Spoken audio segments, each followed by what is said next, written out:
Assalamualaikum warahmatullahi wabarakatuh. Kami dari kelompok 3 ingin mempresentasikan hasil dari PowerPoint kami yang berjudul Rincian Kebutuhan Anggaran. Rincian kebutuhan anggaran atau budget kebun kelapa sawit harus dibuat dengan detail dan menggambarkan kondisi lapangan dan dapat dipertanggungjawabkan. Teknis budidaya yang digunakan harus tepat dan sesuai dengan situasi dan kondisi lapangan.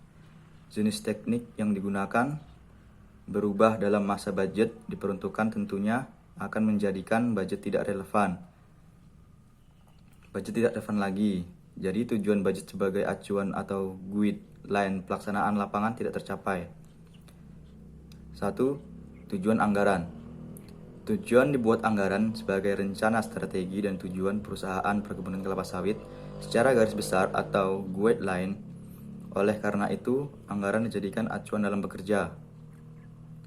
Lalu, periode budget yaitu dapat dibuat untuk tahunan, semester, triwulan, dan bulanan, tergantung dari kebijakan manajemen perusahaan untuk perkebunan kelapa sawit. Umum dipakai yaitu budget tahunan.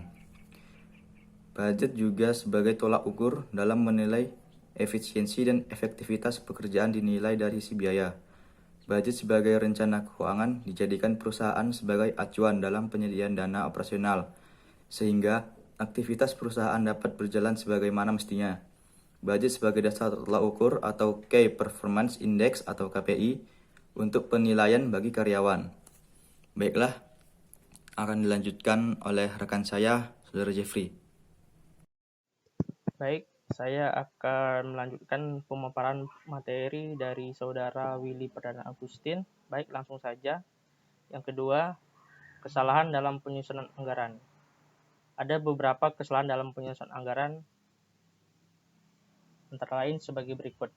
Yang pertama, manpower atau pemimpin yang dalam penyusunan budget yang kurang cakap sangat berpengaruh terhadap kualitas budget. Yang kedua yaitu kesalahan sistem atau teknis budaya yang digunakan tidak sesuai dengan kondisi lapangan. Yang ketiga, penguasaan teknologi penyusunan budget yang tidak baik sehingga penyusunan dapat memakan waktu yang berlarut. Yang keempat,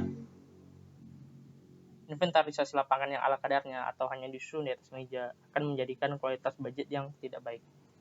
Dan terakhir, budget yang kurang detail akan menyulitkan tenaga pelaksana di lapangan sehingga tujuan tidak tercapai. Yang ketiga yaitu tim perincian anggaran di perusahaan kelapa sawit. Ada beberapa di sini tim perincian. Yang pertama yaitu asisten agronomi atau asisten updealing atau juga bisa disebut dengan kepala divisi. Itu tergantung setiap perusahaannya. Dan memiliki peranan antara lain inventarisasi lapangan, membuat rencana kerja tahunan per pekerjaan, menyusun budget produksi tahunan, menyusun jadwal pemupukan, menghitung keperluan tenaga kerja, dan menghitung keperluan bahan-bahan, dan juga ada tugas lain-lainnya. Lanjut, asisten kepala atau askep yang memiliki peranan antara lain membuat standar input, menerjemahkan arahan manajer kebun dalam bentuk lebih detail, disampaikan kepada asisten agronomi, dan yang lainnya, memberikan arahan dan mengoreksi data yang dibuat asisten agronomi dan lainnya, membuat data sebagai dasar penyusunan budget produksi, dan yang terakhir membantu atau mendampingi manajer dalam presentasi budget kepada general manager dan direksi.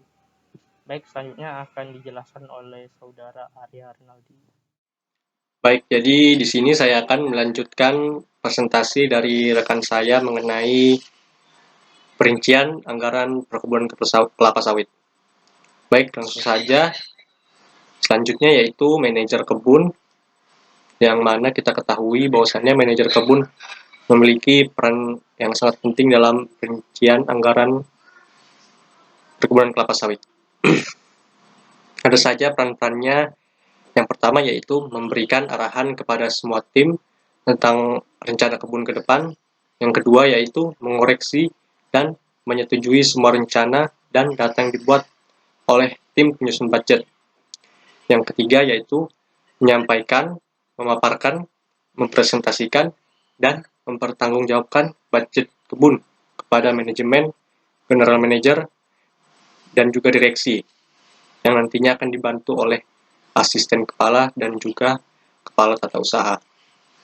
Baik, yang selanjutnya yaitu kepala tata usaha atau yang biasa disingkat dengan KTU. Baik, untuk peran KTU antara lain yang pertama yaitu menyediakan data-data yang diperlukan oleh semua tim.